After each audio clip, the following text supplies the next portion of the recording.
Hello and welcome to Hughes of the World, Egypt Part 2. Sorry to everyone for keeping you waiting for a couple of weeks for this one, but I was trying to do a lot of prep for it, and it was a bit off a little bit more than I could chew. What can I say? So let's get into it. So I left the history. Well, I'll say hello to Diz first, who I think is the only person watching. Hey, Diz and Saz, hello. If you'd like to join Diz and Saz in the text here, what's it called? The chat. The text. Where am I? If you want to join them in the chat, then please, all you need to do is you hit the subscribe button and wait for a minute. Andrew Dixon is in there. Hello, Andrew. Hello. Little bit of fun tonight. We're just going to be talking about the catching up on the rest of the history of Egypt that we didn't get through last time. It might be a bit of a truncated show, but I will be doing a special in the future where I actually go through my footage from my 4 different trips to Egypt over the years. You'll get to see me when I was 20 years old. 20. I had a goatee. And short hair and lots of spots. Maybe if I can get one of those. I should get one of those filters that they have, on TikTok that makes your skin look amazing. I should slap that on all my footage. Right, Alex Morgan is there as well. Hello, Alex. Hello, Andrew. Hello. So I left it last time, and I just left it at the Arab conquest of Egypt. But before we get to that, let's just quickly have a look at the map here. This is the map of Egypt. Just give me a second. I've just messed something up. Right. So here we have Egypt here, the most box-shaped country. Oh God, it's really small, isn't it? It's hard to see what it's supposed to be. There you go. That's better. Can we see some bloody words? Thank you, Egypt. This has got really big now. The search Google Maps is huge, but that's okay. So, just to recap a little bit on the geography of Egypt. Egypt's been around for about 5,000 years, probably longer. This at the bottom here is Upper Egypt. This at the top up here by Alexandria, this is Lower Egypt. Called so because this is lower than this. Just think about it this way. Think about it like water goes downhill, okay? So this is a bit higher up and the water flows all the way down here to the north. So we think of the north being the top, as Treebeard famously says in the Lord of the Rings films.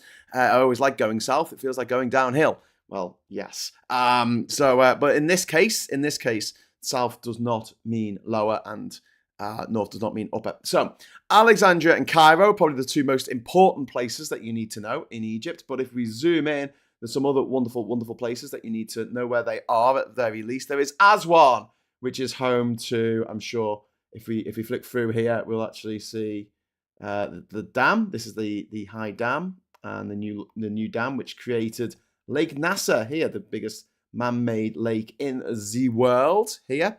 And there's Abu Simbel down here, and that is famous for having those statues, the colossi of Ramesses II. And there's 4 statues. One of them's kind of broken, but there's 4 statues. This is inside the chamber. This is really fascinating. If you go inside the chamber, the light shines into the chamber on the morning of the Pharaoh's birthday. However, they moved this entire mountain. They moved the whole thing because they were flooding this area to make way for the new the Aswan Dam, which would lead to the creation of Lake Nasser.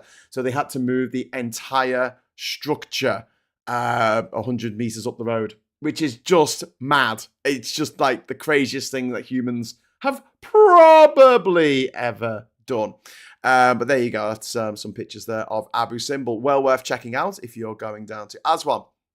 Next up is Luxor along the Nile here. And this is the home to the Luxor Temple, which is just insane. This is it. It's just, you got to understand that these monuments are huge. If you look between the word Luxor and Luxor Governorate there's a little man, because these things are huge. And don't forget, the pyramids were the tallest buildings in the world. The Great Pyramid of Giza was the tallest building in the world for like 4,000 years. Yeah, no messing around. And then, there's a couple of nice places to go along here as well. There's also Edfu Temple. There's an Edfu Temple here. If we just flick along, I'm sure there'll be picked. There it is. There's Edfu. There's just some really imposing temple with these amazing cutout. And you can tell it's a bit later on because the earlier reliefs are actually reliefs. They come out, the sculptures out of the wall. they actually come out. They're convex, and the later stuff is concave because doing the convex stuff was really, really difficult. So they thought, sod that. But yeah, well worth checking out Edfu while you're going up there, and also Komumbo. There's another temple there, and you see that the way that they did these amazing capitals on the pillars here. So they don't. If you go up to Alexandria, you'll see some actual Greek columns. You could tell them because they're Ionian or Corinthian or Doric. But Egypt had their own flower style of column toppers, capitals as they're known. And I mean, you can fit about 5 or 6 people holding hands around these pillars. Like, you've got to understand, these are pillars. You know when you see, like, giant redwood trees, yeah?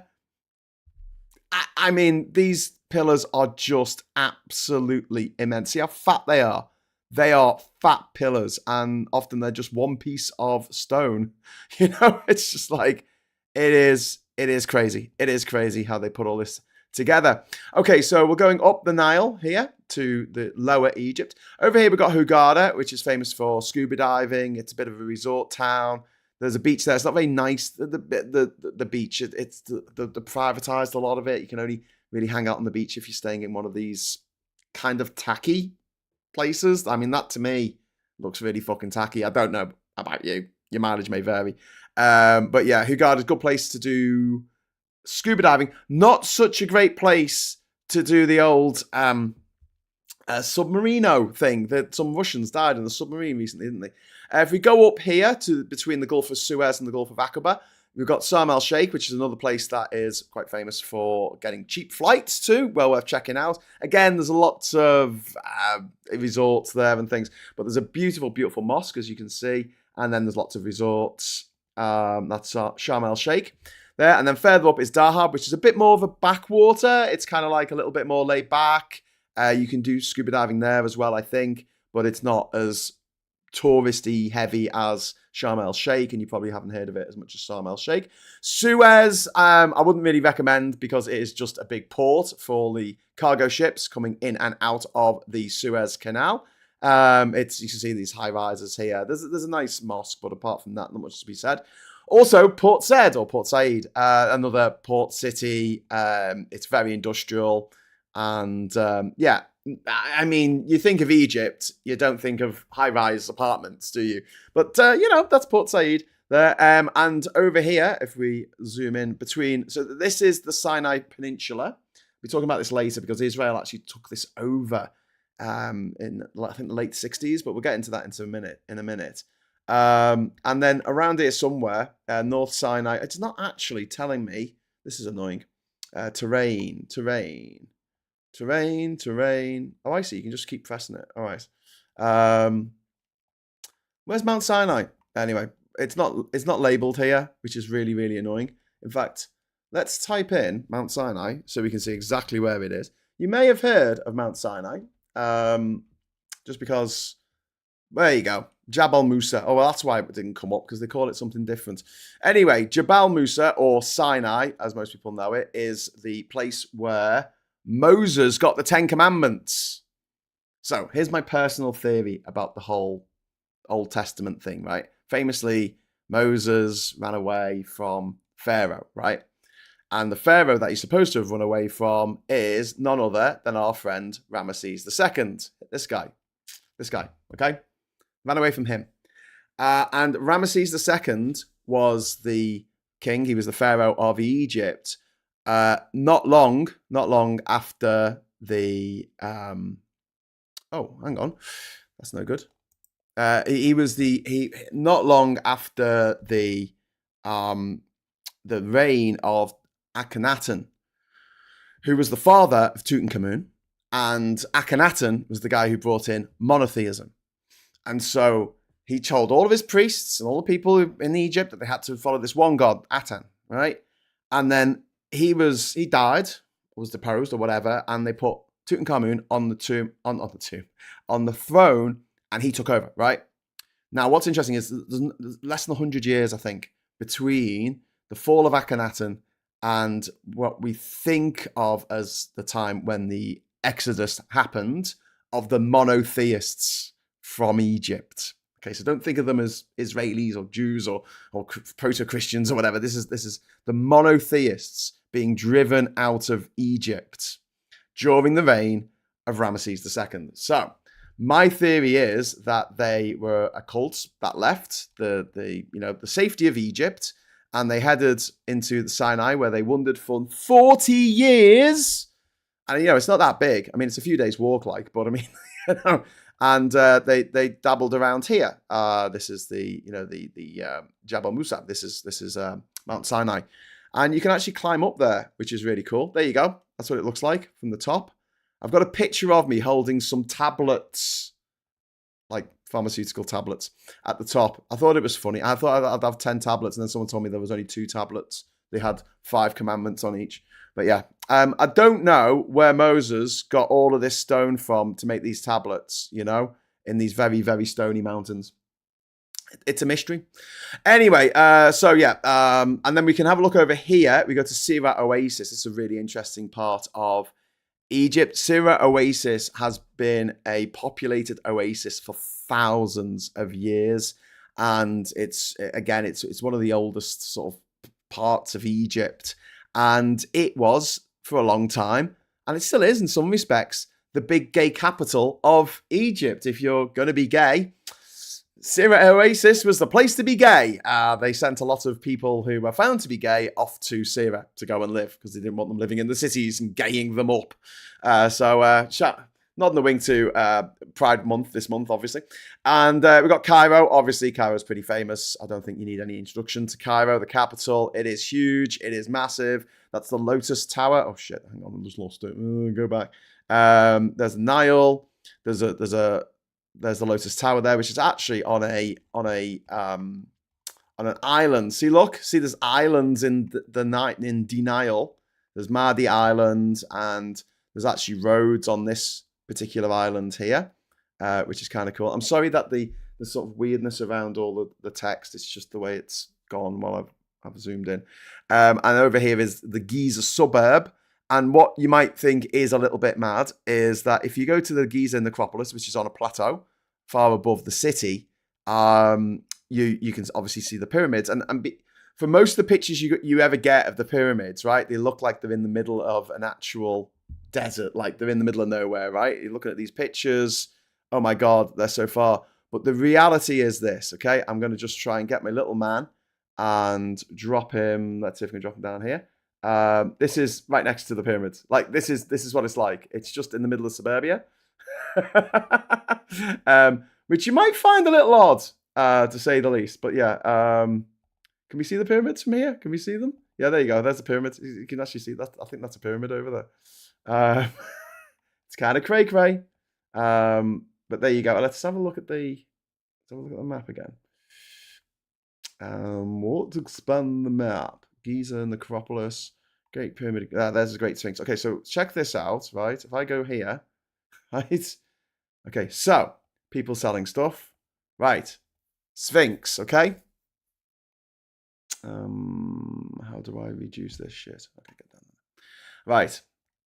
Pyramids here. Sphinx here. Another pyramid there. Right. So this is Khufu's pyramid. This is Chephrans' pyramid, the one in the middle. It's not as tall as this one. And there's a little wooden structure at the top there, which represents how tall the original pyramid was. And that's the little pyramid there. Menenkur, I think his name is. Right. So we'll turn around. And, it looks kind of like, oh, wow, there's all this like stuff here. But if we go over here, if we just go back along here, right, just a little bit, we are in the middle of town.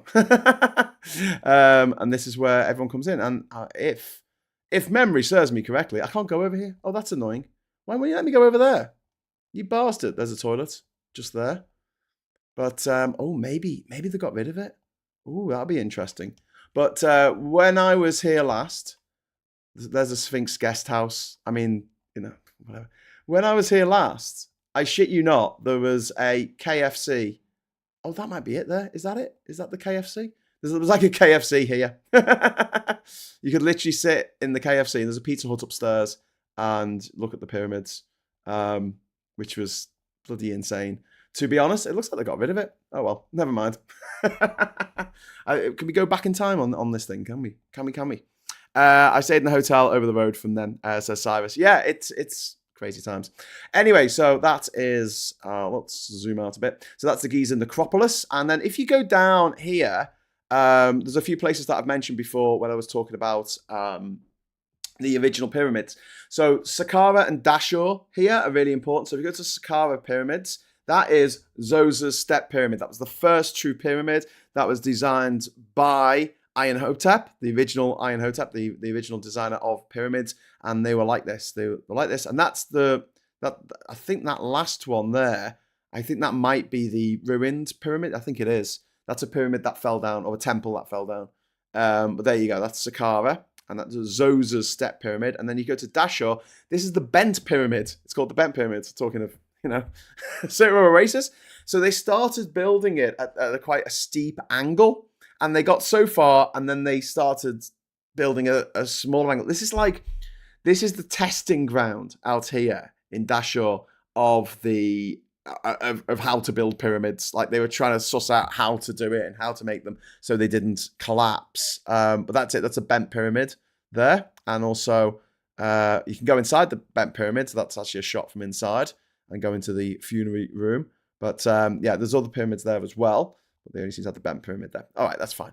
Okay, so I just want to zoom in here because New Cairo City is this city that they've just built in Cairo, an insane cost, and it's all brand new, and it's in the middle of the desert, and it's got a water park. Oh my God. Even though it's in the middle of a desert, and it's where the new government buildings are and stuff, because they're trying to move out of Cairo, because Cairo is... There's 100 million people or something. Like so many people live in Cairo, and it's very, very polluted and a bit icky. And yeah, but it's fun. It's fun. You can run around there and have a really good time. Like I had a good time. I always have a good time when I'm there. But yeah, they do have a metro there. There's a national metro station there. But you can see how densely packed in these roads are. Like, look at this. This is just crazy. So can I drop my little man in here somewhere? Like, oh wow, I've been dropped in a shop. This guy wants us to buy some things from his shop. Let me out. I don't want to be in a shop. That's crazy. Let's see if I just hang about here for a moment. No, there's nowhere to drop me. There's no place to drop me. But you can see all the roads there. I mean, it is just absolute madness. I mean, it is so densely populated, so packed in with people. And like I say, in terms of population, I think it's still the biggest city in the whole of Africa, which is a huge bloody continent. Look at the size of the thing. Look at it. It's huge. Look at the size of Europe in comparison. It's like a third of it, if that. Look at the size of it. It's huge. Anyway, so there's Egypt. There's Sudan, Libya, Saudi Arabia, Syria, Jordan, and Israel hiding behind the pin there. Okay, right. Should we get back into the history? Let's just have a look at what your comments are saying. Musk. Oh, by the way, the chairman of Zia Yusuf, is it the chairman of Refuck has just resigned. By the way, if people weren't on that already, you should be now. I saw Philip Glass's opera Akhenaten the other year. It was breathtaking. Oh, that sounds good. I'd like to be up for that. I just stayed in the hotel over the road, and I saw a video yesterday of a blind lady. She saw large, heavy columns as walls in her mind. Cool stuff, eh? Wow, that's really cool. Graham, sorry I'm late. It's the big podcast fault. It's fine, Sarah. You're here now, and that's what matters. So, Sarah's just arrived just in time for us to talk about the history of Egypt. Now, we left it off at the Arab conquest of Egypt, which started in 639 AD. And in 639 AD, during the reign of the second Rashidun Caliph, Umar ibn al-Khattab, Arab Muslim forces led by Amir ibn al-As invaded Byzantine Egypt. The Byzantine Empire, weakened by wars with Persia and internal instability, offered little resistance. Major cities fell, including Pelusium in the eastern delta, Heliopolis, the ancient religious center, Babylon Fortress in modern-day Cairo, that fell in 641. CE after a lengthy siege. In 642, the Byzantine forces completely surrounded Alexandria, marking the end of Roman Byzantine rule. Egypt became part of the Rashidun Caliphate and later the Umayyad Caliphate. This led to the early Islamic rule of the Rashiduns and the Umayyads. Umayyad. It's two Y's. It's like Kashyyyk, where Chewbacca comes from. This went from 642 AD to around 750 AD. Egypt was administered by a governor called a wali, and that was appointed by the caliph in Medina and then in Damascus. So that was run out of what's now Saudi Arabia, and then later what's now Syria. The capital was moved from Alexandria again. The capital of Egypt moves around a lot in history, but it was moved from Alexandria to Fustat, which was north of the Babylon fortress near modern Cairo. Fustat became the new center of administration, trade, and Islam. In Egypt, Arab garrisons were separated from local Egyptian populations, and there was a poll tax called a jizya that was levied on non-Muslims, particularly Coptic Christians. So it kind of like when people talk about the good old days when the Muslims and the Jews and the Christians all used to get along, and all the different sects of Christianity, the Armenians and the Ethiopians, and the Orthodox Church and the Catholic Church and the Protestant Church and the Lutheran Church. There wasn't a time when everyone got along. Just put it that way, Conversion to Islam was slow at first. The majority of the population remained Christian for several centuries, but the Arabic language gradually replaced Coptic in the administration of the country, and therefore it became sort of the mother tongue for most of the population over the years. And then we had the Abbasid period, which went from around 750 to 868 AD. The Abbasids overthrew the Umayyads and moved the caliphal. The caliphal? Is that the right word? I don't know. Caliphal? The capital of the caliphate, I'll say, to Baghdad, which was freaking miles away. I mean, getting from Egypt, getting from Cairo to Baghdad at the moment is a bit of a trek. When you had to do it on a camel, oh my word. Egypt, anyway, was now ruled from Baghdad, and but it was seen as like this distant and rebellious province. The Abbasid governors were unpopular and often oppressive, and they provoked uprising. There were Coptic revolts against the taxation because they were getting taxed. The Christians were getting taxed, but the Muslims weren't. It's a nice way to get people to convert to your religion. I mean, this happened all over the world, and I'm not picking out any one particular religion because they all fucking did it, from the Buddhists to the Zoroastrians to the native tribes of the Incas and the Aztecs and the Mayans. They went around and said, "Excuse me, sir, are you a Christian?" Or whatever it was that they were. And they'll say, "No, I'm not." And they'll go and stab them. And then they'll say to the person next to them, "Excuse me, sir, are you a Christian?" And they'll go, "Fuck yes, I'm a Christian." And they'll go, "Good, nice, we'll write your name down and say that you're a Christian. God bless you." Or they would do things like what happened in Egypt, where they go, "Oh, well, we don't want to go around stabbing everyone," because the majority of people were Coptic at the time, the Coptic Christians. So they knew that they couldn't get away with just trying to kill them all. So what they did instead was they said, "We will tax you if you are a Christian. You want to live tax-free? Hey, well, convert to Islam. Jobs are good." This is also a trick they played on the slaves from sub-Saharan Africa, who were taken from what's now, what we call West Africa, East Africa. So, they were taken from all over that part of that section of Africa. We often think of the transatlantic slave trade, but before the transatlantic slave trade, there was the Arabic slave trade. And that led to black slaves being taken from West Africa, from East Africa, so from Kenya, from Zanzibar, from what's now Tanzania, Somalia, Ethiopia, and they were taken to the east and to the Middle East. You had people who were taken from what's now Niger and Chad, Libya. They were taken into Europe, into the Near East, and then you had people who were on the other side who were also, sold into bondage. And these people could end up like literally on the other side of the planet. They could end up in what's now, Indonesia, which was known as the Spice Islands. And here's the thing, right? The reason why we hear so much about the transatlantic slave trade, which was just as bad, if not worse, but the transatlantic slaves were not castrated. Whereas the slaves that were taken to go and live in what's now India, what's now Indonesia, what's now Turkey, etc., they were castrated. So there's no diaspora, there's no living link to the past with those people. They died out. When they died, the family line died out with them. And again, it's one of these things that I think we can't do anything about it.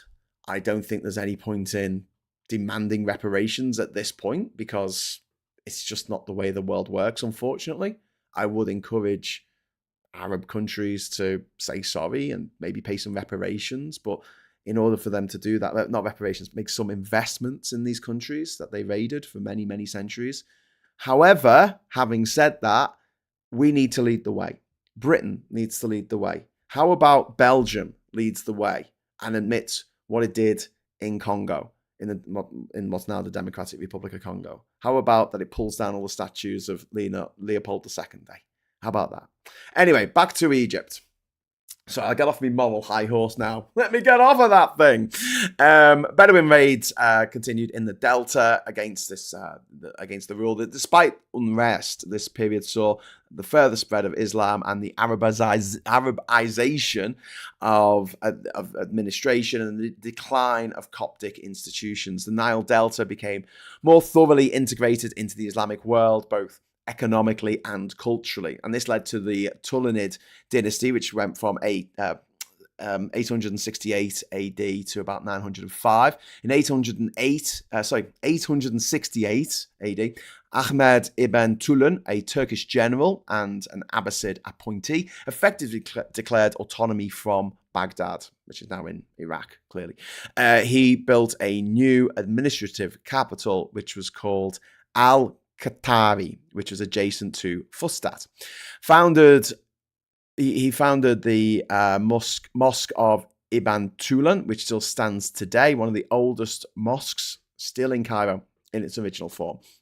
So this was the birth of Cairo being the capital city of Egypt. So the Cairo was never the capital city when the Pharaohs were running around, when the Ptolemaic Greek pharaohs were running around, when the Roman pharaohs were running around. It was never the capital. It only became a capital in about the 9th century. His rule marked the beginning of a series of semi-independent dynasties in Egypt. The Ptolemies ruled Egypt and part of Syria until they were overthrown by Abbasid forces in 905 AD.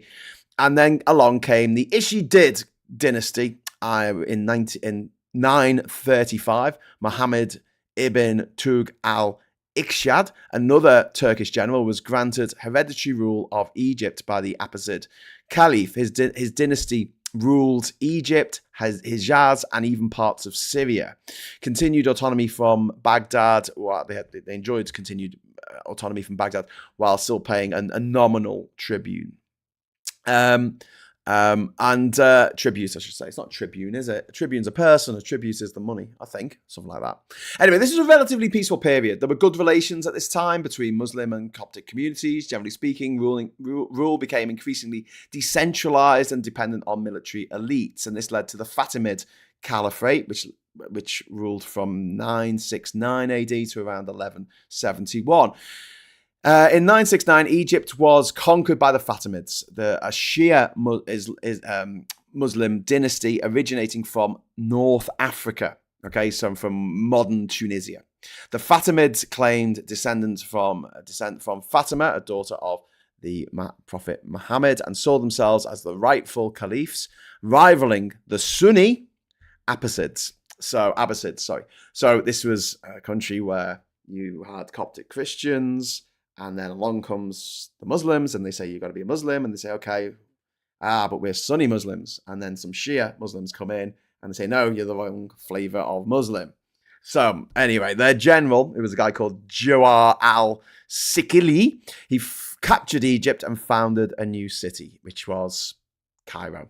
Al-Kahara, which meant the victorious. Cairo became the new capital of Egypt and the seat of the Fatimid Caliphate. So the two, it was like inching towards what we now call Cairo, these progressive capitals. And I suppose New Cairo, which is going to be the new capital of Egypt, I suppose, the rest sometime in the next few years, that's going to continue this progress of moving the capital slightly, but it being around the same area. All the areas that were, taken over at this time are now part of the metropolitan area of Cairo. It's not too far away.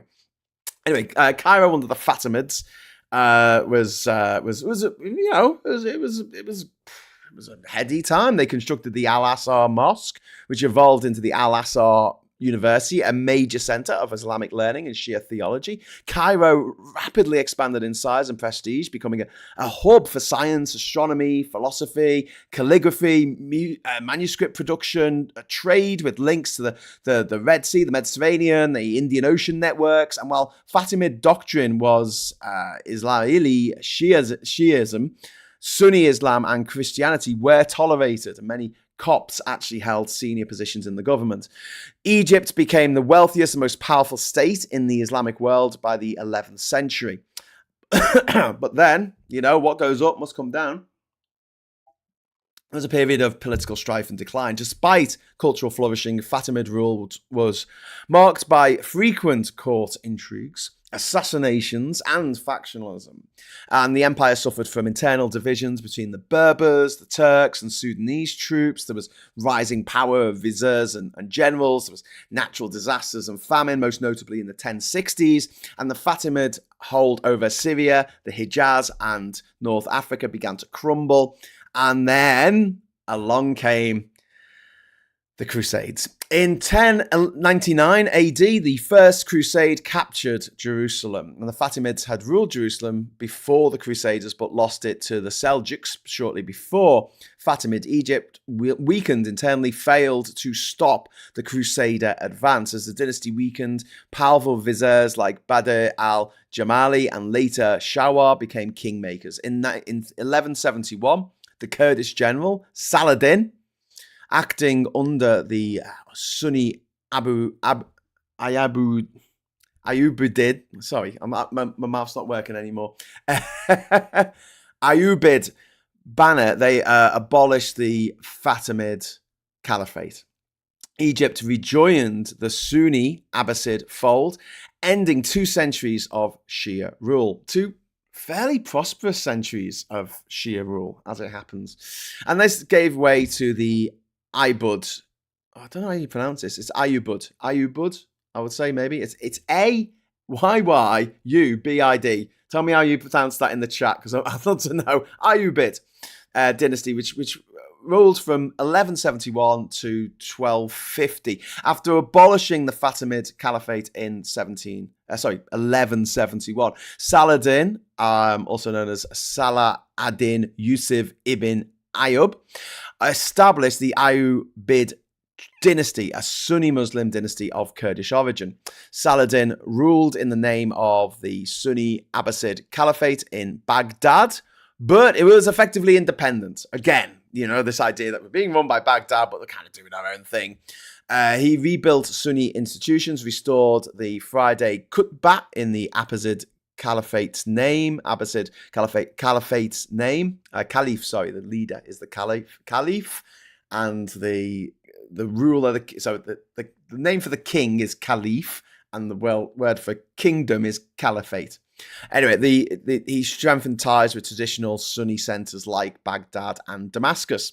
Saladin's greatest legacy was his leadership during the Crusades. He united Egypt and Syria and led the Muslim response to the Third Crusade and recaptured Jerusalem in 1187 after the Battle of Hattin.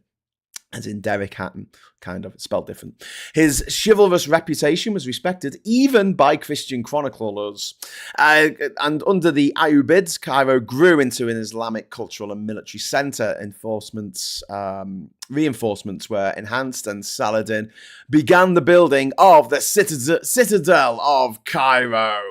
The city became a magnet for scholars and artisans and merchants from across the Islamic world. After Saladin's death in 1193, his empire fragmented amongst his unruly relatives. Infighting weakened the dynasty, and Egypt became semi-detached from Syria, like a house with two front doors. Many high-ranking Ayyubid soldiers were Mamluks, who were slave soldiers of Turkic and Circassian origin, and would soon seize power for themselves. The Mamluk Sultanate rose to power in 1250. It was the last of the Ayyubid sultans. The last of the Ayyubid sultan died in 1250. A guy called Al-Salah Ayyub, and his widow Sajjar al-Dur, who was a former slave, briefly ruled Egypt. The only woman to do so in medieval Islamic history. The first woman to rule Egypt, I believe, since Queen Cleopatra VII,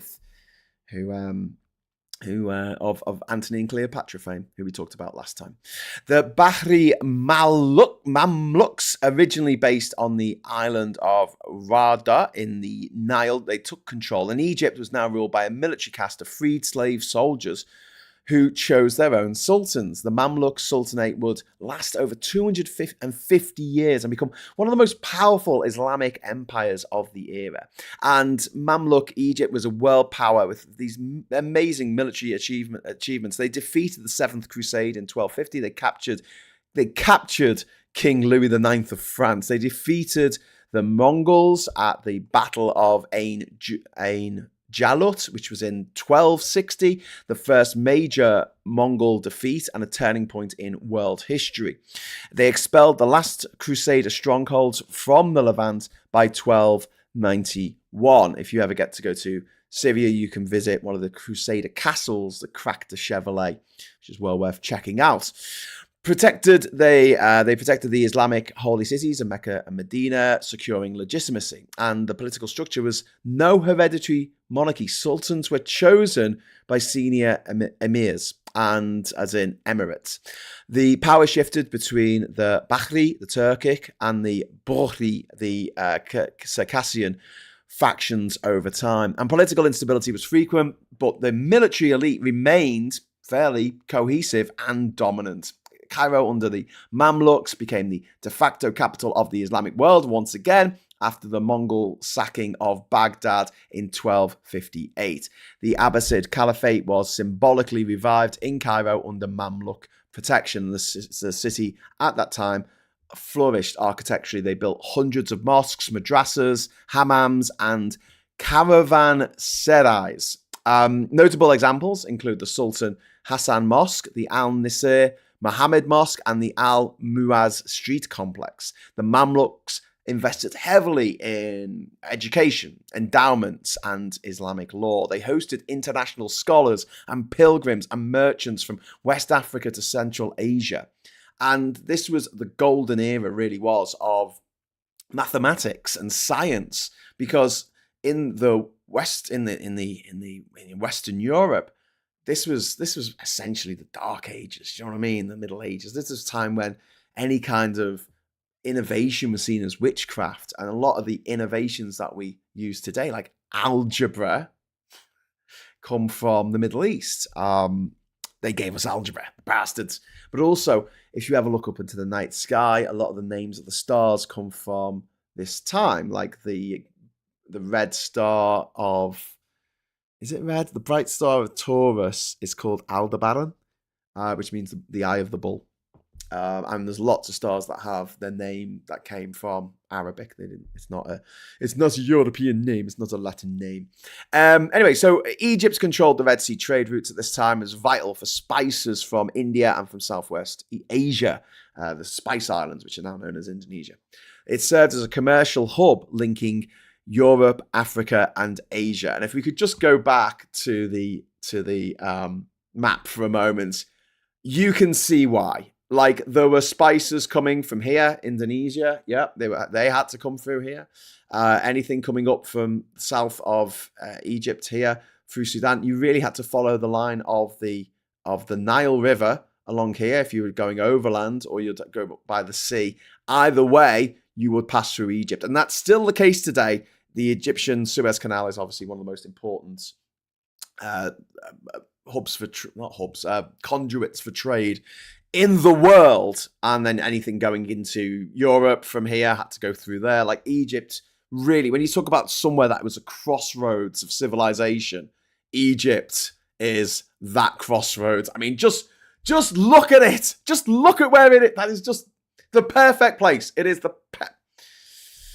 perfect place to be a crossroads. Anyway, so yeah, and this is one of the things about Egypt. I just find it so fascinating because the history of the place didn't end with the pharaohs. There was so much going on, and so much that Egypt changed our lives in ways that we don't even recognize to this very day. But we might get to that. We said the Egyptian government, it wasn't really called Egypt at the time, it still isn't, it's Al-Misr, I think, for most people who live there, but it profited from trans-Saharan gold and slave trade, pilgrimage traffic, and imports from the Levant. There was a high urbanization rate. Cairo's population may have approached 500,000 people in the 14th century. So the 1300s. The 1300s, Cairo was bigger in terms of population than Liverpool is today. Holy mackerel. But, as I said earlier, what goes up must come down, and along came the death. Specifically, the Black Death. The Black Death reached Egypt in around 1347, 1348, and it killed up to 40% of the population. There was agricultural collapse, repeated plagues, and natural disasters that followed. Corruption and internal power struggles intensified. By the 15th century, the Mamluks were militarily outdated and economically overstretched. They were ripe for the taking for the Ottomans. In 1516 and to 1517, the rising Ottoman Empire under Sultan Selim I defeated the Mamluks at the Battle of Dabik,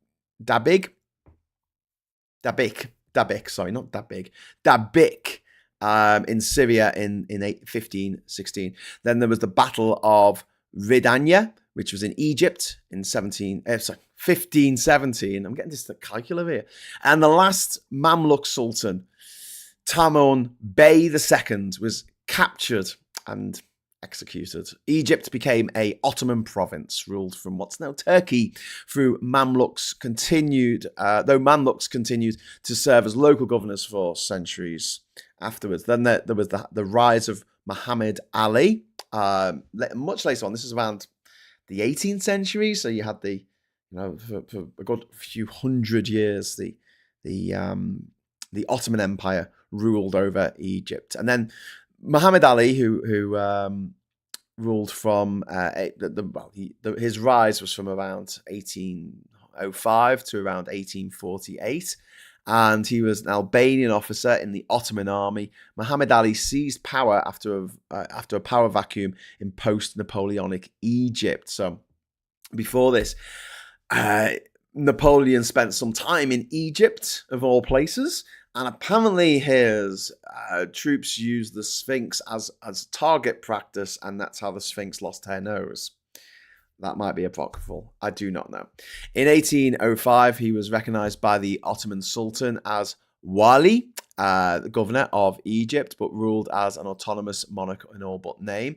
He was considered the founder of modern Egypt, and he launched radical reforms. He modernized the military along European lines. He created the state monopoly on agriculture. He established industrial factories, schools, and a new bureaucracy. In 1811, he consolidated power by massacring the Mamluk leadership in the citadel in Cairo. He launched military campaigns. He conquered Sudan and parts of the Hijaz and Syria. He nearly toppled the Ottoman Empire itself before European powers forced him to retreat. His dynasty ruled Egypt until 1952.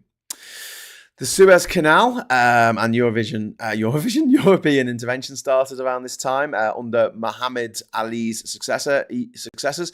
Egypt borrowed heavily from Europe to fund development and modernization. His grandson, a guy called Ismail Pasha, ruled as Khedive from 1863 to 1879. He oversaw the construction of the Suez Canal, which was carried out between 1859 and 1869, and it was engineered by Ferdinand de Lesseps, and it linked the Mediterranean Sea to the Red Sea, quite famously. Lesseps then tried to do the same thing in Panama, and it was a fucking disaster, and 28,000 people died. The canal opened in 1869, massively boosted global trade and Egypt's strategic importance. But the project nearly bankrupted Egypt, leading to foreign debt control. And in 1875, Ismail sold Egypt's shares in the canal to Britain. Hence the Suez Crisis 100 years later. By 1890, in the 1950s, so not quite 100 years. But by 1879, European creditors effectively controlled Egypt's economy. Ismail was forced to abdicate by the Ottoman Sultan under European pressure. This led to the Arabi Revolt and British occupation of 1882. Popular discontent exploded in the 1870s to 80s over debt, inequality, and foreign domination. Led by Colonel Ahmad Urabi, Egyptian officers revolted, and they demanded constitutional government and an end to foreign control of the British. All bloody foreigners tell us what to do, which is fair enough. The British, fearing for the Suez Canal, fearing for the profits they were making from the Suez Canal, they invaded in 1882 and defeated Urabi's forces at Tel El Kabir and took military control of Egypt. Though Egypt remained nominally Ottoman, it became a de facto British colony for the next 72 years. Egypt, under the British occupation, was administered by a British High Commissioner, but real power lay in Britain, not with the Khedive. Britain's interests focused on protecting the Suez Canal, agricultural production, especially cotton, keeping Egypt as a buffer against the French and Ottoman influence. And Britain introduced infrastructure, railways, irrigation, but prioritised imperial over local interests. Egyptian nationalism grew, expressed in press, literature, and new political groups. And this was really the golden age of Egyptian Egyptology. People coming over from Europe and digging things out of the sand that had been laid dormant for hundreds, maybe even thousands of years, which culminated in the discovery of Tutankhamun's tomb in the 1920s by Howard Carter. In World War I, Egypt was a British protectorate, and in 1914, when the Ottoman Empire joined the Central Powers, i.e.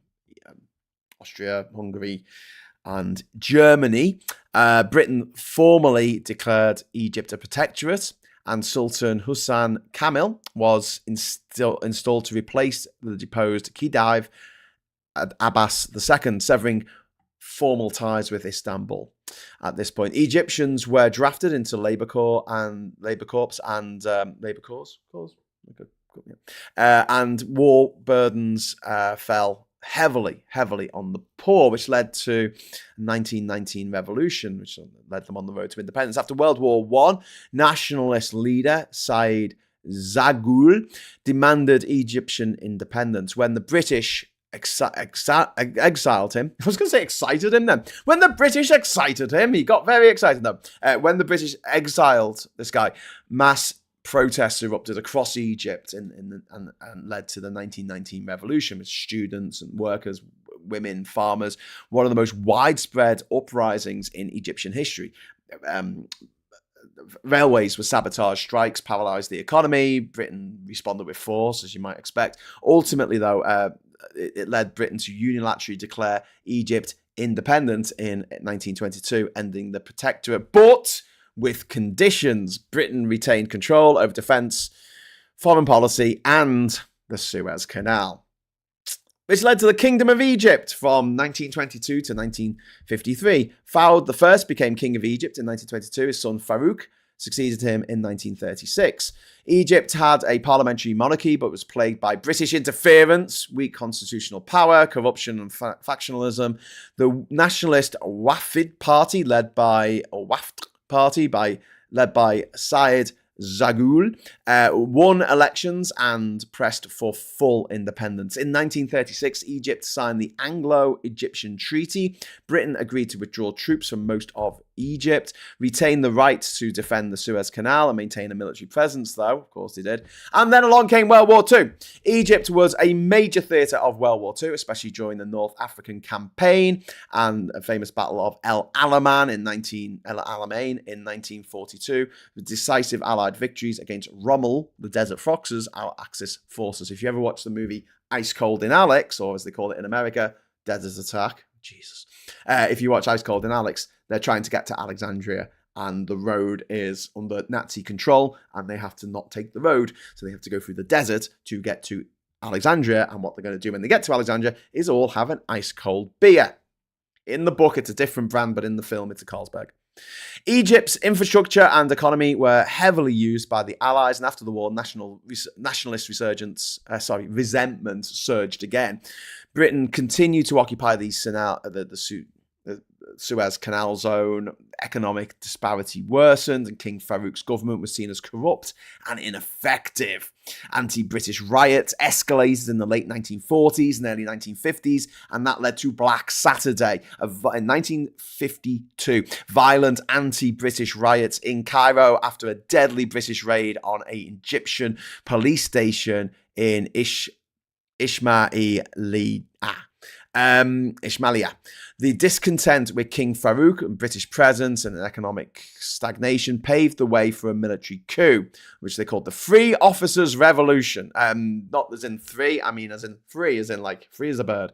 On the 23rd of July, 1952, the Free Officers Movement, a group of nationalist army officers led by Mohammed Najib and Jamil Abid, they staged a bloodless coup against King Farouk I. Farouk, viewed as corrupt and aligned with British interest, abdicated and fled to Italy. The monarchy was abolished in June 1953 and Egypt became a republic. Najib became the first president of Egypt, but was soon sidelined by Nasser, which led to the Nasser era. He took control in 1954. Gamal Abdel Nasser was his full name.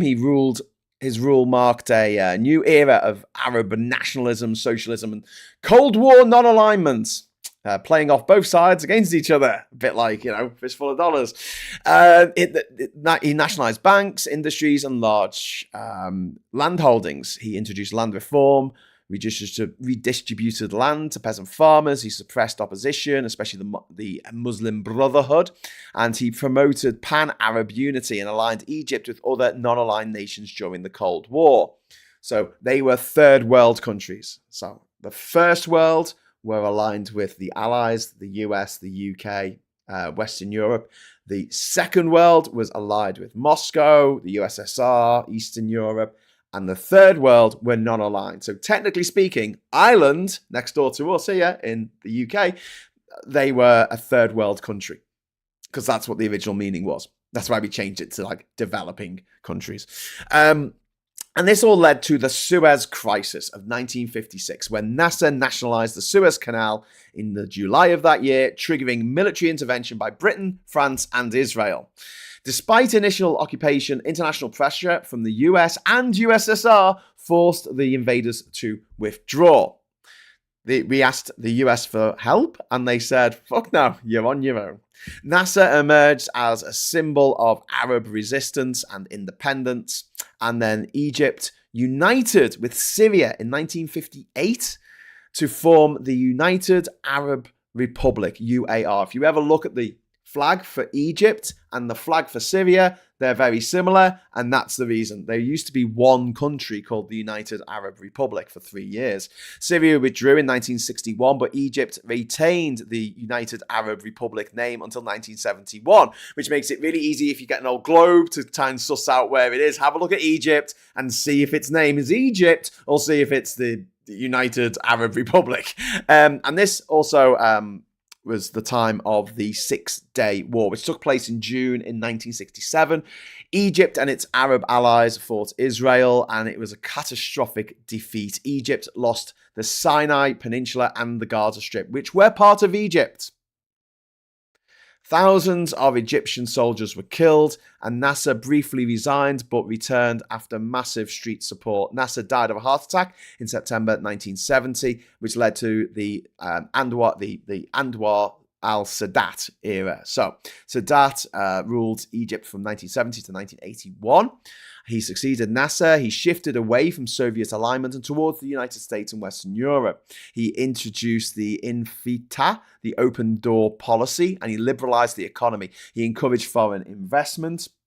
He created a new economic elite, but widened inequality. And this led to, it didn't lead to, but a part of his, when he was in charge, was the October War, which is also known as the Yom Kippur War in 1973, when Egypt and Syria launched a surprise attack on Israel to try and reclaim the territory they had lost in 1967. Egyptian forces successfully crossed the Suez Canal, initially catching Israel off guard, but the war ended in a stalemate, but it did restore Arab military confidence, which led to the Camp David Accords. Really important accords. In 1978, Sadat signed a peace agreement with Israeli Prime Minister Menachem Begin, which was brokered by President Jimmy Carter, US President Jimmy Carter.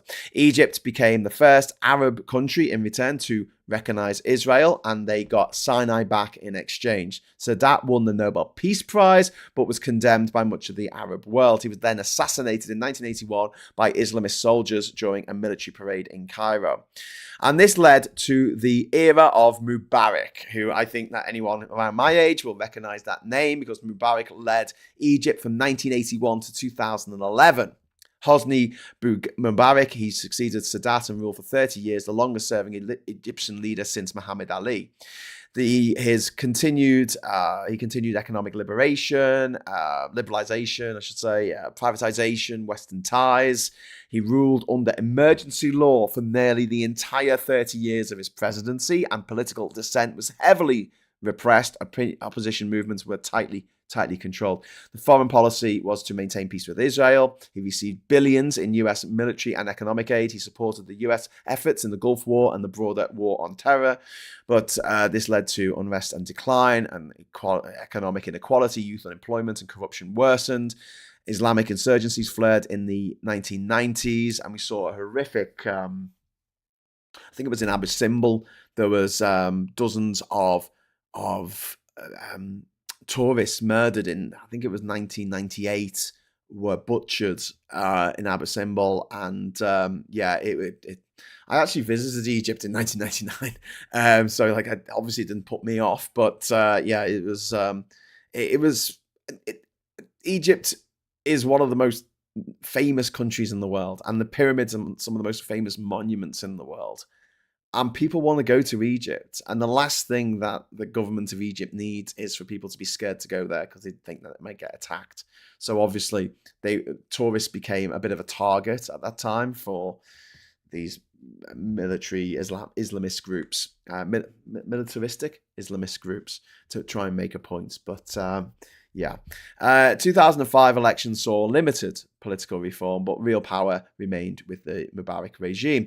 There were growing calls for change, especially amongst younger generations. And then in 2011 was the Egyptian Revolution, inspired by the Tunisian Revolution, the fall of the dictator of Tunisia. Massive protests erupted on the 25th of January 2011. Protesters demanded in Tahrir Square, they took over Tahrir Square in the middle of Cairo. They demanded an end to Mubarak's regime, free elections, an end to police brutality and emergency law. And Tahrir Square became the symbolic heart of the uprising. Mubarak resigned on the 11th of February 2011. Power was transferred to the Supreme Council of the Armed Forces, or SCAF, as it's known. And the post-Mubarak transition from 2011 to 2013, Egypt held its first democratic elections in 2012. And Mohammed Morsi of the Muslim Brotherhood you can't get rid of them, became the first elected civilian president. His administration faced accusations of authoritarianism and moves to entrench Islamist power. Massive protests in June 2013 led to military intervention, and there was a return to military role in the Sisi era, which is from the 2013 to present. So at the moment, General Abd al-Fattah al-Sisi, he ousted Morsi, and he was elected president in 2014, re-elected in 2018 and 2024 amid tightly controlled elections. The current government under Sisi is widely described as authoritarian. Thousands of political prisoners, crackdown on journalists, NGOs and civil society, enforced disappearances and mass trials, heavy emphasis on national security, infrastructure mega projects like New Cairo, and centralized control. He's built this new administrative capital to the east of Cairo, which I showed you on the map earlier, and he expanded the Suez Canal to increase trade revenues. The economic reforms tied to the IMF loans include floating the Egyptian pound, which they did in 2016, ending fuel subsidies, and those led to soaring inflation and economic hardship for the poor.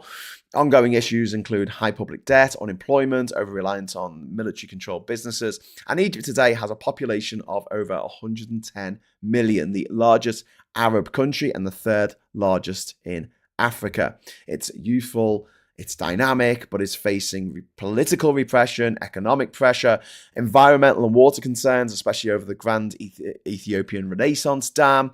It continues to play a regional role in Middle Eastern diplomacy, conflict mediation, and migration control. And Egypt has so much stuff going for it. And even to this day, it's still one of my most favorite places on the entire planet. It is just somewhere that I feel sort of naturally at home for some reason, in a way that a few places around the world are places that I could probably hang around with for quite a while. It's noisy. It's polluted. People beep their horn to change lanes. People beep the horn to play along with the music they're playing. I don't know. Crossing the road, you take your life in your own hands. There are touts everywhere. You get hassled all the fucking time. But it's a hoot. It's a good laugh. There's so much to see and do. I could spend months, I could probably spend years in Egypt and still discover new stuff. I love the history of the place. I love the stories. I love hearing about the Pharaohs and, all this stuff is just going to be... it's going to be immense. I really, really recommend it. But know what you're getting into. If you go to Egypt, please know what you're getting into. Know that you're going to get hassled. You're going to get dragged into shops. People are going to try and sell you stuff all the fucking time. Okay? Just as long as you've got that in your mind and you think that's the way it's going to be when you go there, you won't be shocked. You won't be surprised. And just be very clever and just learn to say no. When someone is like trying to drag you into the shop, you don't need to be polite. You don't need to be their friend. You can say no. It's fine. Saying no is fine. The beauty of YouTube is you can rewatch. Yes, just realised I've been talking to you all and I've heard a damn word Graham has said, says Joanne. Oh, thanks a bunch, Joanne. Don't know why I bother. Regarding the Meridian GMT0, Cairo was one of the candidates. Ooh, that's interesting. And it would make sense as well because it is kind of in the middle of things. Johnny, I can spell centrifugal, but you know what it means, so that makes you the smart one. What? Michael says, doing the conspiracy theories, I know the world is round, but you look at flat rather than in the eye and try and telling them, oh God, if you want to annoy me, come up with some crazy crackpot theories that the pyramids weren't built by the Egyptians. They fucking were built by the Egyptians. And yes, they used chisels and sledges and cantilevers, and they used boats to take things down the Nile.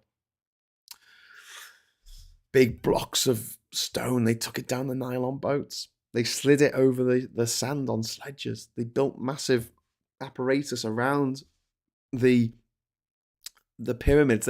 They dug a trench around the pyramid and they filled it with water so they could see exactly where the level was. That's how they did it. They didn't use lasers. And I find it really, really disrespectful, in the same way that I find people who say that we didn't land on the moon really, really disrespectful, because these are some of the greatest achievements of mankind. And to take that from us, to steal it from us and say, no, we didn't actually do that, or no, it was aliens, is so disrespectful, not just to, the people of Egypt, but mankind. And it's racist as well. You notice that the aliens are always the ones who build Machu Picchu. They're the ones who built Chichen Itza. They're the ones who built the Great Pyramid of Giza. It's never the aliens that built Notre Dame or Durham Cathedral. Durham Cathedral is 900 years old. Does anyone think aliens built? You see fucking TikTok videos. People go, oh, aliens built Durham Cathedral. No, of course not. No one's that daft. Well, also, built by white people, wasn't it? How could people back in the day build such an amazing thing? Because it's a pile of rocks on top of each other, which is cool, and I love it.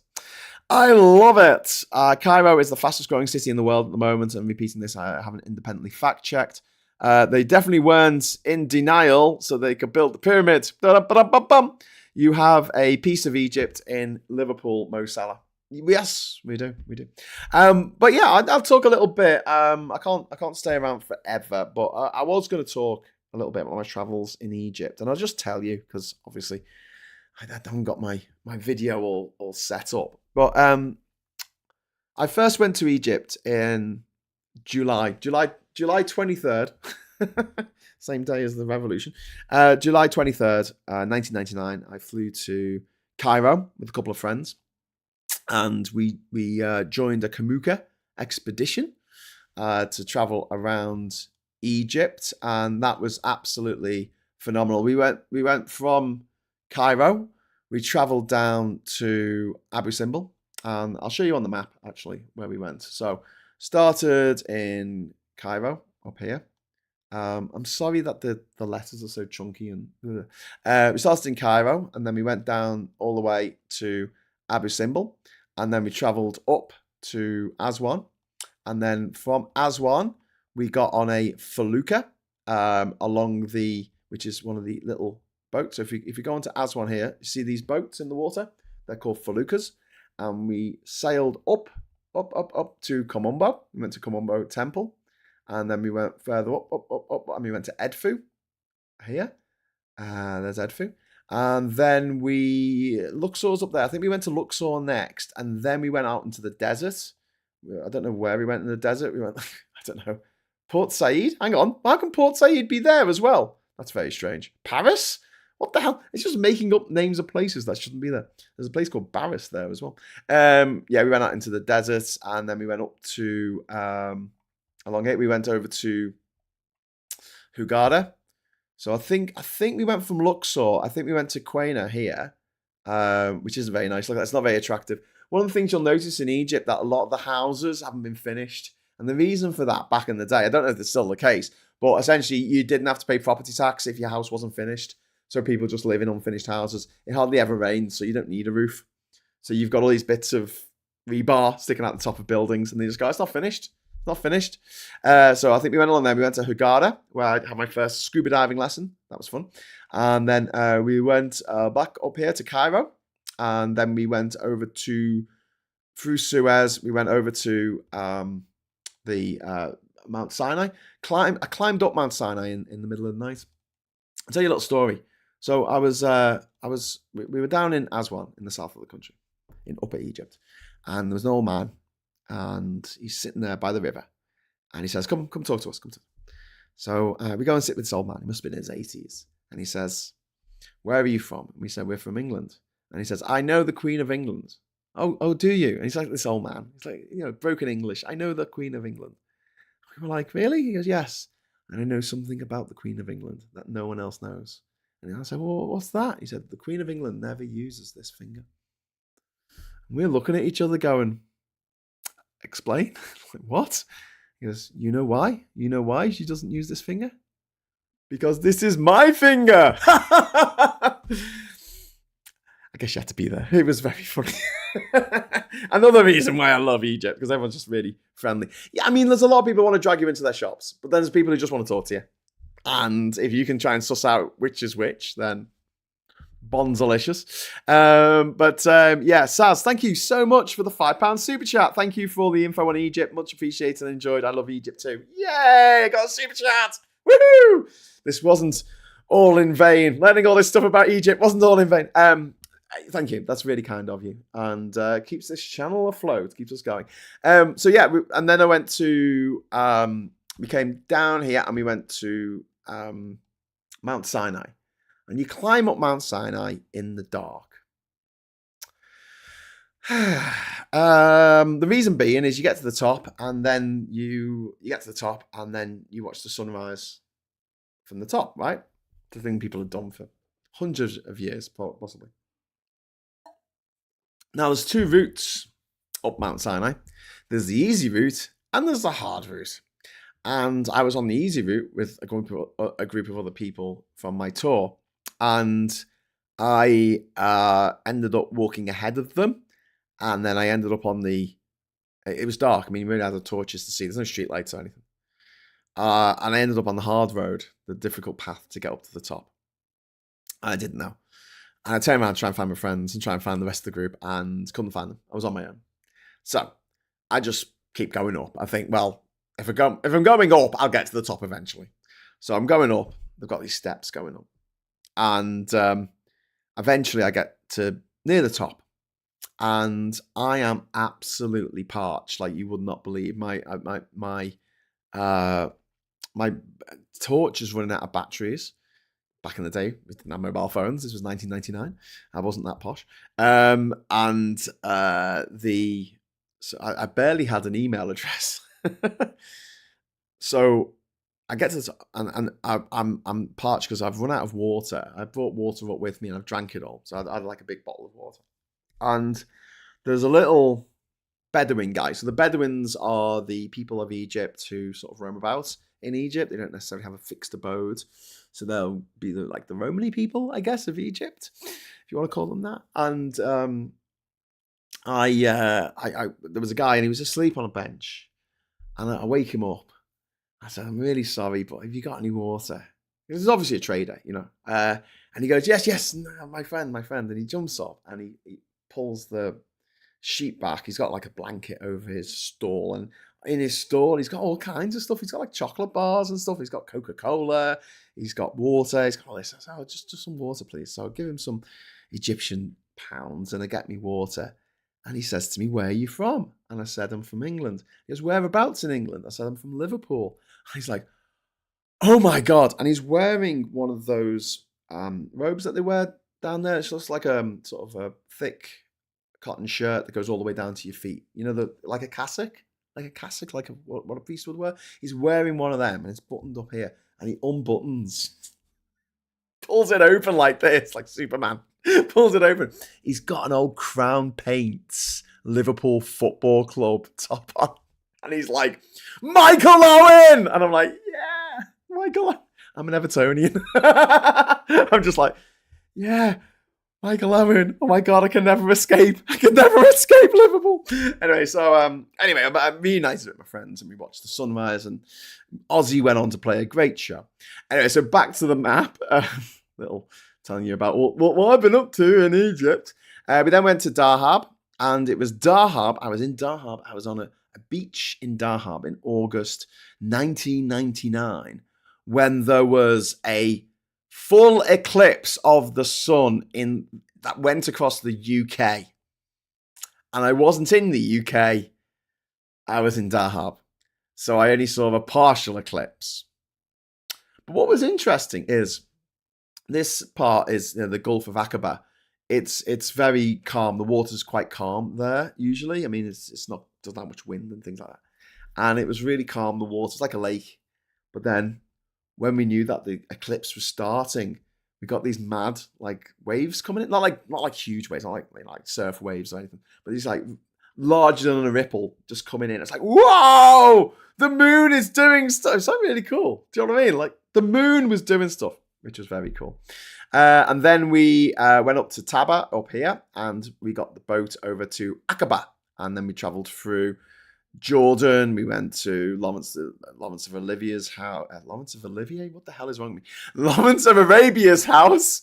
We went to Amman, then we went to Damascus, went to Beirut, came up back into Syria. We went to Homs, Aleppo, and then we went to Iskenderun and all the way around the south coast of Turkey, and we ended up here in Istanbul 6 weeks later. It was a hell of a trip for a 20-year-old Graham going out to see the world.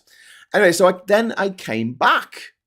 Later the same year, I came back, flew back to Cairo because I had a couple of friends who were living in Cairo at the time, and it was the millennium. And I quite fancied being in Egypt for the millennium because I've had so many of them. They've had lots of millenniums in Egypt. So flew into Cairo, met up with my friends who were living in Alexandria at the time, but they came down to Cairo. We were staying in a hotel together. And we went to the Giza necropolis for a concert, for a gig at the pyramids for the millennium. And does anyone know who played? Does anyone know who played? Without Googling, no Googling you. Does anybody know who played the gig at the pyramids for the millennium that I was at?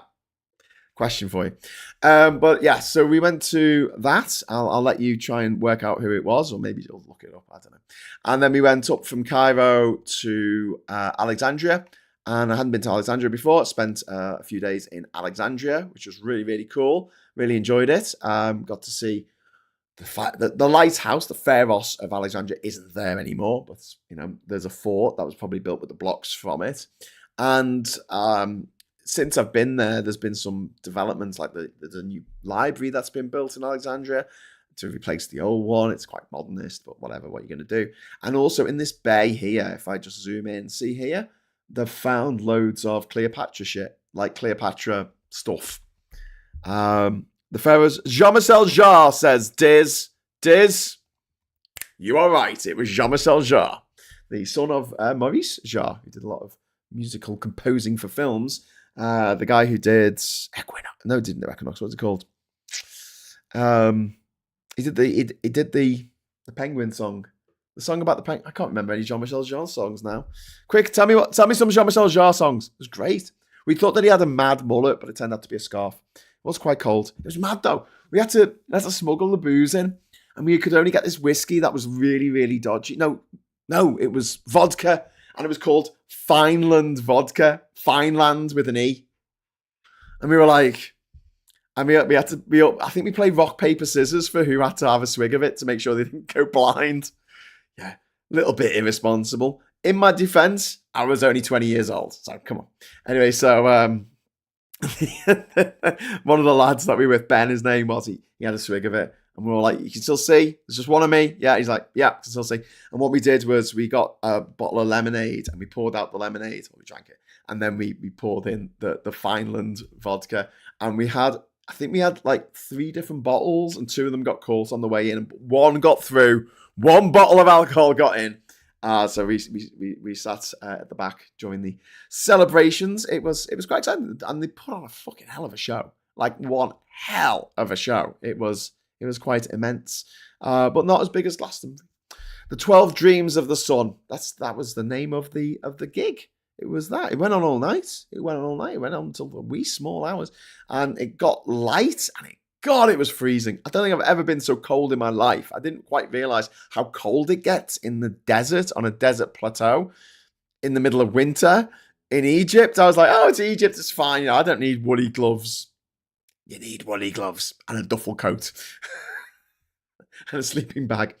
Anyway, so yeah, that was a good night. That was a good night. So there you go. We went to Alexandria and then went back to Egypt, went back to Cairo, and it would be 10 years. Almost to the day before I returned. Now, anyone who's read my book, Man of the World, available in all bad bookshops, will know, booksellers, will know that I finished the first year of my expedition to every country in the world without flying in Egypt. Specifically, I met my girlfriend, my then girlfriend, Mandy, who I had met on my original trip to Egypt in July, August 1999. So that's when I first met Mandy, and then she came to the UK a couple of years later. And then after that, I went to Australia and we traveled around Australia together and we became boyfriend and girlfriend.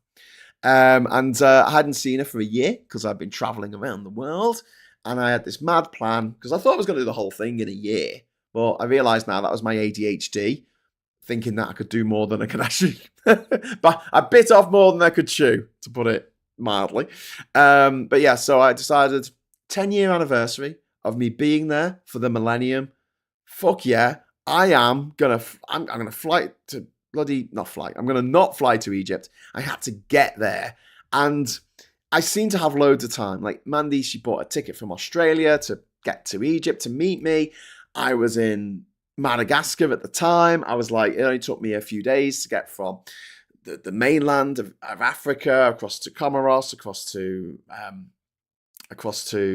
Madagascar, and then over to Reunion Island, and then to Mauritius, and back onto Madagascar. You know, it seemed like I had this was what was it, like the beginning of November. So I thought I had plenty of time to get to Egypt. I didn't, because what happened to me was I accidentally got stuck in Comoros for 3 freaking weeks, which meant that it was very, very dicey as to whether I would actually make it to Egypt in time. It wasn't until halfway through December before I actually got off the island of Comoros and I landed in Dar es Salaam in Tanzania. I ripped my way across to Rwanda and then down into Burundi. Do you want me to show you on the map? Because it might be easier for you to imagine if I show you on the map. So I was stuck here in Comoros, here. See this island here? I finally got over onto Dar es Salaam. I think it was like the 15th of fucking December or something. It was crazy. I went all the way up to Rwanda, and then I went down into Burundi, went back into Rwanda, then I went up into Uganda, I went through Kampala, all the way to Nairobi, where I met the producer of my TV show, the editor of my TV show. And then I got a visa somehow, I don't know how, a very, very quick visa for Ethiopia and Djibouti. And then what I did was I curtailed it up through Kenya to this border here at Moyale, and we started this journey in a little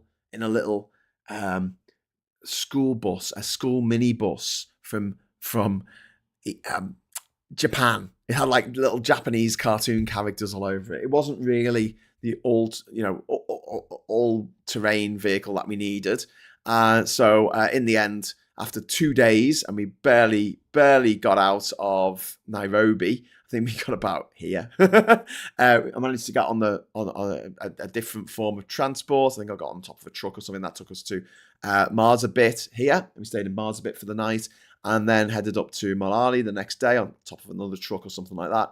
And then we went from Moyale to Addis Ababa in Ethiopia, and that's the place where I learned that when people say that the bus leaves at 3 a.m, they don't mean 3 a.m. They mean 3 hours after the sun rises. So it's 9 a.m. that got the bus on Christmas Day from Addis Ababa over to Dire Dawa. That was my Christmas in 2009. And then up to Djibouti. Had some nice food in Dire Dawa. And then I got into Djibouti just in the absolute nick of time. My boat left. I got there in the afternoon. My boat left early the next morning. It left at like 4 a.m. I didn't know this. I was supposed to be leaving later, but they decided to leave earlier because of the pilotage through the Suez Canal. And so 2 of the representatives from the shipping company came and basically got me from my hotel. They kept calling me. I remember the phone kept going, and I was like, oh, Matt, who was the producer guy with me, I was like, Matt, answer the phone, mate. I'm too tired. He's like, no. And then eventually it's like the concierge saying, you've got to get down here now. Your boat is leaving. The boat took me from Djibouti all the way up to Jeddah here, where I stepped foot into Saudi Arabia for the first time, ticked it off the list, and then went there a further 7 fucking times because there's so many countries around it. And then headed up on the ship to Suez. And on the 31st of December, we came into Suez. I was stuck out at sea. We were at anchor. We were waiting for the people to come on board and do all the papers for going through the canal. I was going to go back onto the mainland with them on their boat. And we were waiting and waiting. They were supposed to come in an hour at 12 o'clock, at 1 o'clock, still waiting, 2 o'clock, still waiting, 3 o'clock, 4 o'clock, 5 o'clock in the afternoon. It got into the evening. It was about 8 o'clock at night before they actually got on the fucking boat. And I managed to get onto dry land here in Suez. And we managed to get a taxi from Suez to Cairo, so I could meet Mandy and be there for midnight. And it was the maddest taxi ride ever. The guy didn't know where the pyramids were. He didn't know how to get to the pyramids. He had to stop in about 7 different places. He stopped and had like an oil change. And I'm like, come on, we got to go. We got to go. Why are you having an oil change? What are you doing? Anyway, so finally, and poor Mandy, she's there at the freaking pyramids on her own in Cairo, which is the safest city in the world. And I'm like, we've got to get, because I was supposed to be meeting her in the afternoon, and we'll go to the pyramids together for midnight. But no, that didn't happen. That didn't work out that way. I ended up meeting her at the pyramids. I'm literally getting to the car. I hadn't seen her for a year, and I wasn't allowed to get out the taxi to see her, to give her a hug. Because the producer wants to get out so we could get the footage of me giving him a hug. And he wanted to be authentic. He didn't want us to do it again. So I was like, oh my God, okay. So I'm waiting. Finally, 5 minutes past midnight, get out the car, reunited with my girlfriend in the wee small hours of 2010. Then we took a camel safari, a nighttime camel safari around the pyramid complex. True story. So then, we had a few days in Cairo together, and then we went down to Hurghada again, because I've already been there, but I thought we'd go back, because my friend Lorna was staying there with her little baby, who's now not a baby anymore. She's 17. Oh my God. Hurghada, we went to Hurghada, and then we went back to Cairo. We went to the pyramids, we went to the museum together, and then she flew out of Cairo back to Australia, and I then travelled down to Aswan, and then got the boat from Aswan down to Wadi Halfa and stayed there for the day. There's a ferry, it's a grotty ferry. Got to Wadi Halfa, and then I came back up to Aswan, and then I came all the way along here up to Cairo, and then I needed to get to Libya, which is just there, next to Egypt. Easier said than done, I'm afraid. So I went to Sira Oasis, so I've actually been there, and I said, can anyone take me in a 4x4 over the border? Look, it's just a line in the sand. Like, there's nothing there. Like, seriously, just let's go over here, and we'll drive over here in a dune buggy, and then we'll go back. Okay, can we do that? Can we do that? Let's measure the distance. Oh, hang on. So, look, I mean, it's 55 kilometers, so 100 kilometer round journey, and no one would do it. No one would do it because they said it was too dangerous. So, I needed to do plan B instead. So, plan B involved me going back to Alexandria, then back to Cairo, and then I tried to get a visa in Cairo for Libya. No chance, no dice. The only place I could get a visa for Libya to get there officially is from the United Kingdom. So I had to make my way from here to, where am I going? From Egypt all the way to the United Kingdom and get my visa, and then come all the way back down to Tunisia, and then step foot into Libya, where I had to be driven around by a nice man because I wasn't allowed to travel anywhere on my own because Gaddafi was still alive. And he said that any foreign tourists might rob things. They might rob antiquities, which is fair enough. That's the kind of thing tourists do.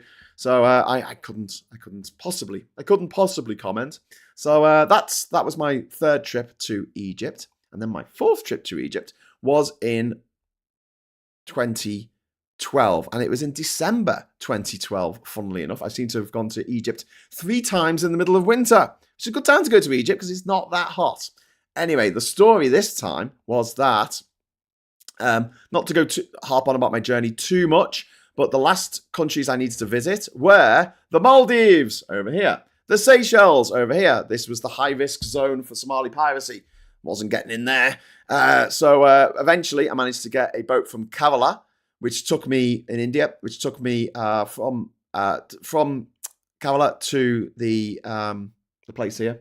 What's it called? The Maldives. Then over to the Seychelles, and then it came to Madagascar, but it didn't stop in Madagascar because there was a storm. So we stopped in Reunion Island instead. So I went to Reunion, and I had a reunion with my friends in Reunion, which was really nice.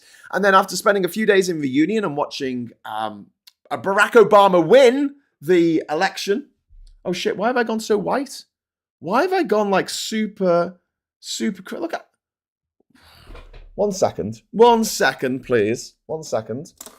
What is even happening here? Why have you gone so white? What is wrong with you? Oh my God. I think my camera's just gone mad. I'm still quite white.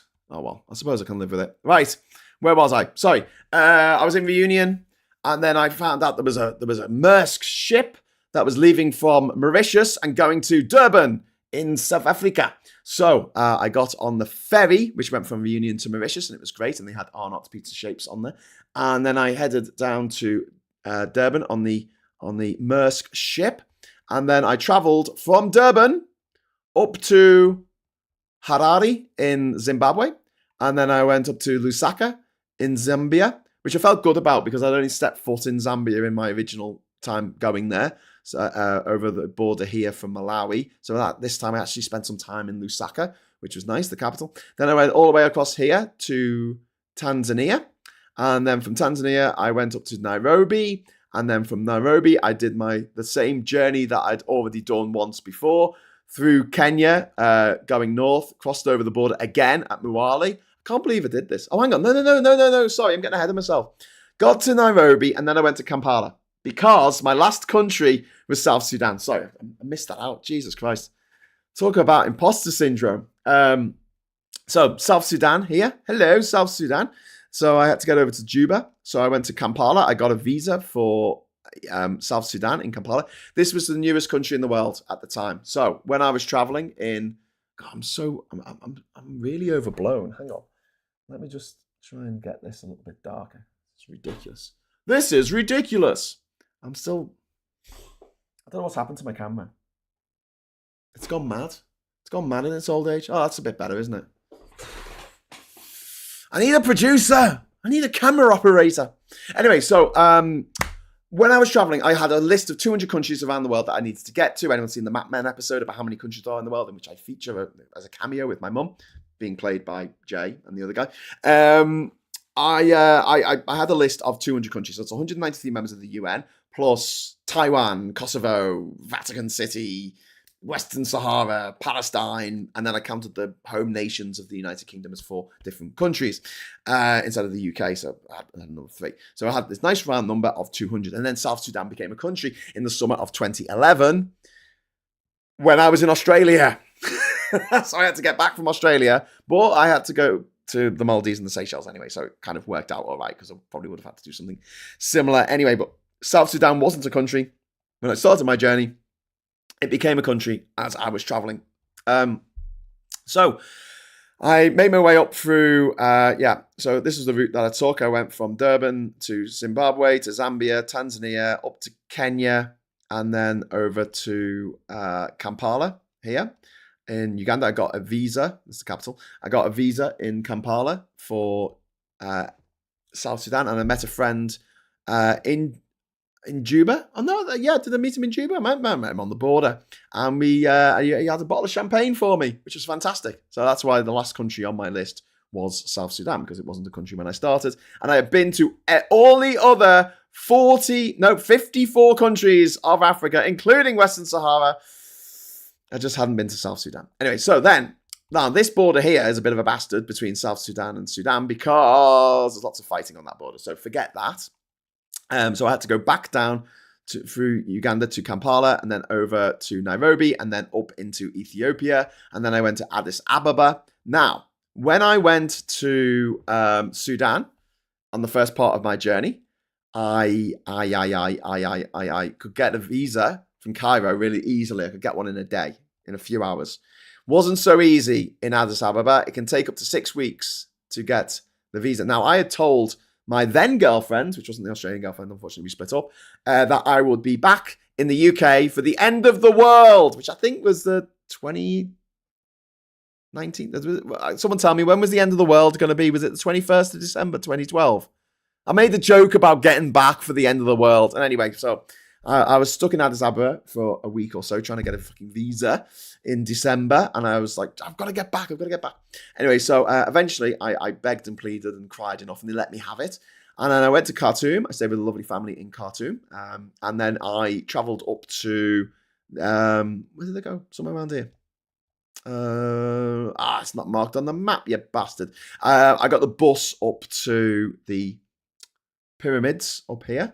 There's a bunch of tombs that are here that are worth seeing. And I was the only one there. Because not a lot of tourists go to Sudan. Anyway, so then I got a coach from Khartoum up to Wadi Halfa. I would have liked to have taken the train like what Michael Palin did on Around the World in 80 Days. He took the train from Wadi Halfa here on the border down to Khartoum, but I couldn't do that because the train is no longer running. So I got the bus instead up to Wadi Halfa, and then Wadi Halfa, I got the boat again. And this time it was full of Syrian refugees this time, and I made a lot of new friends from Syria. And we crossed across Lake Nasser. I went to Aswan, and then went to the botanical garden. The botanical garden. Where's the botanical garden in Aswan? Oh, it's one of these. Which one is it? Nature. Is that it? The nature reserve? Is it a nature reserve now? It was called Kitchener's Island because it was Kitchener who set up the garden there. But it's a beautiful. Is it a satellite? It's a beautiful garden. You can't see this very well. Oh, there's too many people on that island. Where is it? I hate it when I can't find things. Sorry. That's the dam, by the way. Anwar Stadium, Palace. There we go. Aswan Botanical Garden. There you go. Lovely. Can we have a stroll in the garden? Oh yes, we can. Woo! Oh, mate, look at this. This is Aswan Botanical Garden. Look, there's a couple of lovely people there enjoying themselves. Oh, that's nice. Anyway, this was set up as a medicine station, or somewhere to grow medicine for Kitchener when he was on his way to kill everyone in Khartoum. And it's a botanical garden now, and it's beautiful. And at the time, I thought I had this idea that I'd travel back up through Egypt. I had this romantic idea that I might, still have my Australian girlfriend at this point. And, we could meet up at the botanical garden. And if we ever got married, we could get married there because, we went there together in the summer of 1999 and big fans of his Dark Materials, and think of Will and Lyra meeting in the botanical garden. And but life doesn't always turn out like you want it. So, we muddle through. Anyway, back to the adventure. So, then I went to Aswan here. And I got the bus. Oh, no, I got the train, I think. I was feeling flush, feeling fancy. I got up to Cairo, where I stayed with Kendra, who was an American woman who I stayed with in Cairo, and stayed with her for a little while. I'd actually stayed with her when I was in Cairo back in 2010. And now I stayed with her again in 2012. In December 2012, this was the time when al-Morsi was in charge of the country, so the Muslim Brotherhood, who were known as being oppressive people. But we went out, we had drinks, we had a great time. We heard of some people, and this is really illegal, so don't do it, right? Just don't do it, because you can get banned from Egypt for life if you do this. But we heard of some people who climbed over the fence into the pyramid complex in the middle of the night and actually managed to scale to the top of the Great Pyramid of Giza with three local lads who were all called Mohammed. And on the top of that pyramid, they had they weren't a religious person, but they had a bit of a spiritual thing, a spiritual, not an awakening, but just a moment where down in Cairo, you get the call to prayer, which starts at about 4:30 in the morning or something. And it wakes you up if there's a big tannoy outside your hotel room, and it can be quite annoying. But this time, it was like nothing I'd experienced. It was like this murmur from one corner of a city, a voice rising up, and then there was a murmur from the other side of the city, and then another, and then another, and then this absolute chorus of voices through tannoys. It was the weirdest noise, and we could hear it on top of whoever had climbed up the pyramid, which definitely wasn't me, could hear this music. And the three Muslim guys that also climbed the pyramid with that person, they got down to pray, because it's the call to prayer, and they were Muslim. And luckily, the guy who went up there had like a compass watch, like a Casio compass watch, so he could find out where Mecca was. They had to pray towards Mecca, and they prayed. They prayed at the top of the Great Pyramid, and then they all climbed down while it was still dark, because if they got caught, then you can get banned from Egypt for life. So obviously, it's not something that you want to encourage people to do. But if you had a bucket list, and on that bucket list was to climb the Great Pyramid of Giza, then that's the way to do it. I don't know if you still can. I don't know if the security has got better in recent years, but when they were there, there was no CCTV. There was no one guarding the last remaining ancient wonder of the world. There just wasn't. There were dogs going, ruff, ruff, ruff, ruff. There's someone climbing the pyramid. Ruff, ruff, ruff, ruff. And before people say, oh, you were ruining the pyramid, whoever went up there was ruining the pyramid. Well, the thing is, it's been around for a long time. And to get into the pyramid, you kind of have to climb on the pyramid. You just climb a bit lower down. And yes, if thousands of tourists every day were climbing up to the top of the pyramid, you would have a huge problem with erosion. But it's the equivalent of worrying about erosion when you go to Liverpool Cathedral and say, don't walk on the floor, you might erode it. And it's kind of like, well, it is rock. It is stone. I don't think it's going to... Anyway, but yeah, that was... for whoever that happened to, it must have been a hell of an experience. Anyway, so on my journey, I then headed up to Port Said over here. Oh, sorry, I realised I told that whole story while I was in map mode. I went up to Port Said up here, and from there I got a ferry, which is a new ferry that didn't exist when I was there before, but I got that all the way to Iskenderun here in Turkey, because I could no longer go through Syria because it was now a war zone. It wasn't a war zone when I went in 2010, but when I tried to go through there in 2012, it was a war zone. Anyway, right.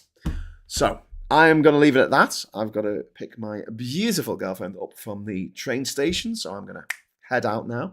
I'll be back at... hang on. Hello, it's me. I'll be back at 9 o'clock tomorrow morning. I've almost lost my voice telling you the history of the fucking place and the history of my time in Egypt. I got loads more stories, you know. I got up to some shit. I mean, I did. I just do. I just go play. I have adventures, you know. I hate being stuck. I hate being stuck in one place. This is why Brexit it's like a mortal wound to me. It's like when Frodo got stabbed by the fucking Nazgul. Do you know what I mean? It's like an ice making its way to my heart, Brexit. Because at the base of it, it's like the end of free movement. It wants to curtail your horizons. It wants to stop adventures. And so many adventures in Egypt and other countries around the world. All the countries of the world. And people telling me I can't go to places because racism. It's not great. It's not great. It's not great. Anyway, so I'm just going to say thank you to Chip Chip for sticking to the end, and also Pete's Music and Michael Warner. One Angry Pagan as well. Hey, One Angry Pagan. Sarah Davis. Good night, everyone. See you in the morning. Bye, everyone, says Sass. That was fun. Thank you, Sarah. I'm glad you found it fun. I do feel like a little bit like a rabbit on. Do you know what I mean? Like, I've been invited to some dinner party, and it's just like, oh God, is he still talking? But you know, I try and inject a bit of enthusiasm into it all. So I think that helps. I don't know, but I will be back tomorrow after this bumper episode of Hughes of the World. Almost 4-hour episode of Hughes of the World. I'll be back tomorrow at 9 o'clock for Morning Brew. I hope you're going to join me there. And until then, I'll say thank you so much for watching. Thanks for the super chat. And until next time, give us a like on the way out. And I'll say hello, good evening, welcome, and goodbye.